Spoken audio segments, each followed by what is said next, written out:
Hey, what's going on, everybody? So we have a free agency update. Josh Hart is going to be signing with the New Orleans Pelicans, re-signing. 3 year, 38 mil. It's like 12.6, if I did the math correctly, a year. Um, yeah, I mean, look, I don't, I am not quite certain what the Pelicans have going on at the moment. Some of the moves that they've made, I really thought were good. Other moves that they've made, I thought were really questionable. I don't mind the contract for Josh Hart. I believe he'll play that contract up if he's given the right role. I know that they have a ton of cap space. They're not hurting for cap space. I wonder if it's a little pricey, but I don't think it'll be too hard to move. You don't care that you're paying him that, as far as their cap's concerned, because of their situation. They're not all the way out of the cap just yet.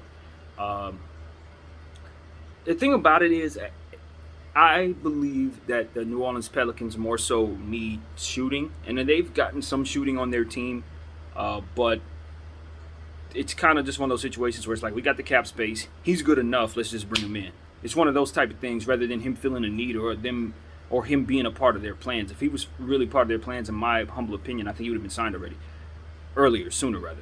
Now, here's the thing, I really am not surprised to see it take so long for him to be signed, because he was a guard in the tier behind the Schroeders, behind the Reggie Jacksons. And because it took forever for those guys to get signed, there was no way he was going to get signed before them. So that was predictable. However, I'm also not surprised to see him get a nice chunk of change, because we knew that when the dust settled, guys like him would probably get their real value. It's just that they couldn't go before the guys, as I said, before them, who were getting lowballed. But that didn't necessarily mean that he was getting lowballed. He just had to wait till the lowball guys fell.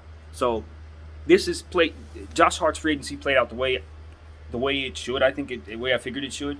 It's a triumphant one for him to have had to wait as long as he did and to get the price that he did. That's a triumph for him. That's a home run for him, because most teams have run out of money.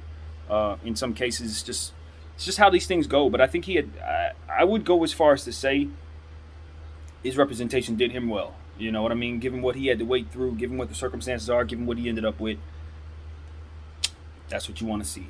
So congratulations to Josh Hart. I like the player. I've always liked Josh Hart. I just understand he's not going to stretch the floor for you. See, the thing about Josh Hart is, I've said this a million times, he's a helpful player. I think he's going to help a team win if he gets in the right situation. He's one of those guys who if you have a veteran ball club and he's a young player on your team, you don't feel like you have a player that you have to turn around and say, you got it. No, he's going to fit in with that ball club really well. He's one of those guys, a 4-year guy who made a real impact on a championship team in college. So, and somebody who won Summer League MVP. So you know what he can do when he's feeling right. When he has the ball in his hands and you tell him to go, he's proven in Summer League that he can go. I think the problem is the roles that he's been given in this league just haven't really fit him, or development hasn't quite gone the way it should. However it goes, at the end of the day, this is a player that's built solid as a rock.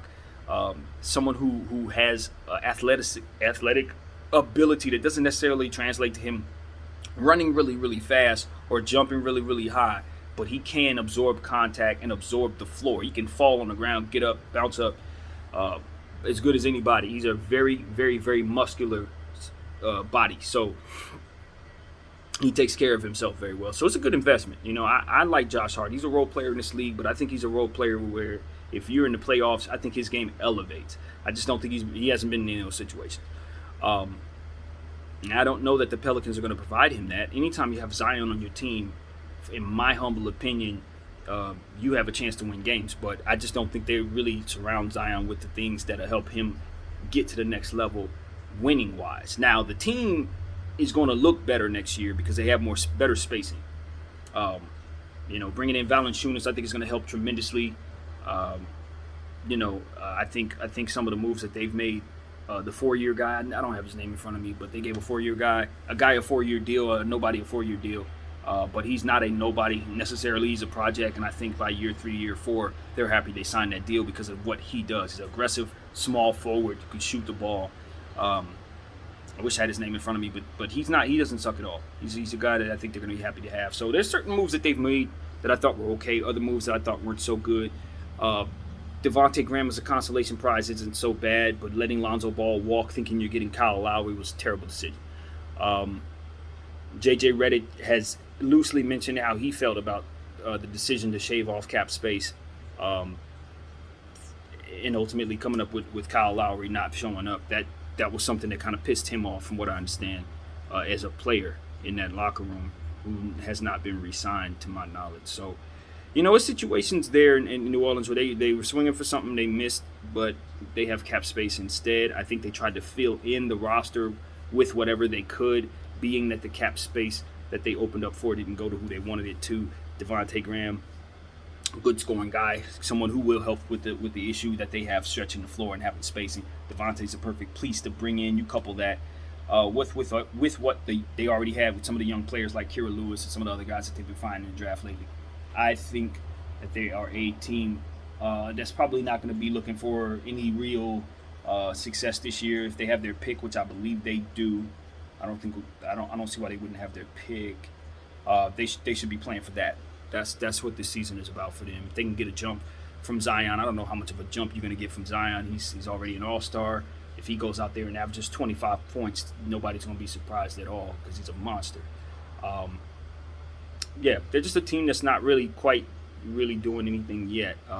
Brandon Ingram, we'll see what type of year he has. I know he's been rumored to be on the trade block. I don't think it's much to say about him yet. I just don't think they're going to move him.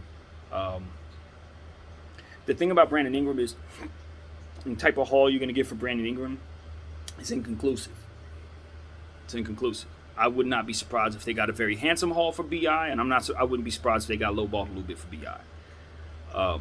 BI is a product of the circumstances that his team have provided him. When he was a Laker, he came along playing great. He started off a little slow as expected. Young guy needed to put muscle on, but you know damn well he could play. Even out the gate, you knew he could play. That was never going to be a question. And as he developed as a Laker, we were never upset to have him. He was a phenomenal professional for us all the way up to the end. I don't think he was too happy about the rumors of being traded. No, I think he kind of mentally checked out of being a Laker, but he always put on the colors and he wore them proud. Going to New Orleans, he turned into an all-star, one of the best pure small forwards in all of basketball, in my humble opinion. However, because the team did so poorly in spite of him playing so well, you got two all-stars and your team can't win more than whatever they won, that's going to look a certain way to the field, to the market. It's like, okay, you looked great, but did it translate to any winning? You're supposed to be a two-way player. You played good defense with the Lakers, but they were a bad defensive team. You didn't play as good a defense with the New Orleans Pelicans. Some would say as a result of you not playing well on the defensive end, they're a bad defensive team. So it's like, yes, do I believe in Brandon Ingram? Of course. I would love to bring him back to the Lakers. I don't think he fits with LeBron James, but just somewhere down the road when this era is over, if we were to invest in the Brandon Ingram, I would be very happy about that as a fan because I know what he can do. And I don't even question that. I think the issue is, what does the field think of him when it's time to trade him? Do you get the haul for the young small forward all-star that he is? Or are people going to be docking him for the fact that his production hasn't come at a price of success for his teams? So I think they hold on to Brandon Ingram because there's really no incentive to go find the answer to that. That's the answer to a question that you don't need to ask. You don't even need that answer because it's like, well, you happy with Brandon Ingram? Of course. Is he willing to stick around with you guys? If he's re-signed, that's the case. Yes. Okay, there's nothing to talk about. But if you are then turning your attention to say, okay, well, we didn't get Kyle Lowry, can we try to move Brandon Ingram and maybe move our timeline to a different direction? Maybe we decide to acquiesce and give Brandon Ingram an opportunity to spread his wings in a better situation. What will we get in return for him? And that, to me, honestly, is all up in the air. It's all up in the air. I saw something rumor that said he was going to Miami for like 5 or 6 picks and like 2 players. I don't expect nothing like that to happen at all. But if something like that were to occur, I would only be moderately surprised. And that's based on the idea that some could have huge amount of faith in Brandon Ingram, uh, seeing that he played so well in limited spacing. And see, that's another thing that I think works in his favor. As bad as that Pelican team was last year, he still got off. As horrible as their spacing was last year, he still got off. His numbers were where they needed to be. And so as far as I'm concerned, do I think the New Orleans Pelicans should trade Brandon Ingram? Not necessarily. But I think that it might be something that they're talking about. It's possible. It's possible. I've had the rumors are starting to pass around from person to person to make you think that somebody is lobbying for him to get out of there. Maybe it's him. Maybe it's his representation. Maybe it's who knows. But it just seems like somebody's trying to get Brandon Ingram out of New Orleans, just like someone's trying to get Zion out of New Orleans. And that's what New Orleans has run into. They are one of the famous spots to get the hell away from. If you're there, you want to leave. But it's not like that city deserves that. There are other cities around the league that players are not trying to do that to, that you would rather live in than New Orleans. I just think it's just because of how they run their stuff. And look, David Griffin is a guy who's had a lot of individual success as a GM because he was the GM of that Cleveland Cavalier team that LeBron James was a part of. But I think what we're seeing here in New Orleans is not so great moves by David Griffin as it pertains to making people excited about New Orleans in the short term. Now, that 4-year deal I keep talking about, I like that move. I think that's the type of move that speaks to the long term of the team. But if you can't retain Zion Williamson, then this 4-year deal to this young player is only moderately interesting because you already have B.I. He's kind of like a small forward himself. So it's like you got two small forwards on long deals. You got Devontae Graham, I think, is on like a 2 or 3 year deal. You got Josh Hart. So you got Josh Hart, the kid that I don't know the name of, Devontae Graham, Brandon Ingram, and that's supposed to keep you in contention in the Western Conference with Zion Williamson. Valanciunas, obviously guys like that, but he'll probably be moved around at some point. Guys like that probably don't stay in New Orleans for too long for the same exact reason I'm speaking on. So it's like New Orleans needs to turn the tide on themselves, and it seems like draft picks haven't done it. Anthony Davis didn't do it. Bringing in Boogie Cousins, unfortunately getting hurt, didn't do it. Now that they have Zion, apparently Zion is not doing it in terms of making people look at the New Orleans Pelicans and say, okay, life has changed for them. Life has changed for them, but they haven't done anything to put him in a position to win. So it's like everybody can't wait to get out of there. That's what it is. They have to turn that around. Nobody's saying that in Milwaukee. Just won a championship. Nobody's saying that in Phoenix right now. They just got to the finals. You know? People aren't itching to get out of places that you would less likely want to live in, is what I'm saying to you. So New Orleans got to get their stuff together. And, you know, that Stan Van Gundy hiring was questionable. You know, I don't think that was the right fit. I think most people agreed with that. His old school style versus, and his kind of panicky demeanor. It's like it's always a situation. That type of demeanor with young players tends to not go well. So, yeah, what can I say? That's my opinion. Take it for what it's worth. So, as far as the New Orleans Pelicans are concerned going forward, we'll just see what they decide to do. Like I said, they're a bad team. I don't think that another draft pick is going to help or hurt them necessarily. I mean, obviously they could strike it hot with a great player, but draft picks haven't been the problem. It's been the other stuff that they do around getting the talented draft picks. So that's what we'll see. We will see if they can finally get it together. I expect them to miss the playoffs, which means they will have another draft pick to add to Zion Williamson next season. And if that player is as good as it needs to be, maybe it can be the running mate that they hope to have, make him excited about staying there. But as of right now, I don't see any opportunity for them to keep him at all. I think he's going to be a New York Knick probably by next season. I really believe that. Anyway, my name is BDF44. I thank y'all for watching.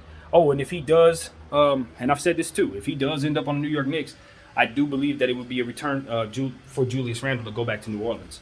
And I've said this on camera. I think that Julius in New York should get his mind fixated on the idea of his contract being traded back to New Orleans. He should be thinking about that already because Zion and him are not going to play on the same team together. And the most logical thing for him, most logical path for him to New York is through Julius Randle. Now, does that mean Julius necessarily lands with the New Orleans Pelicans? Not necessarily. He can end up on the third team. But the idea of him being traded back to the Pelicans is looking super possible right now. Take that for what it's worth. My name is BDF44. Thank y'all for watching. I'm out.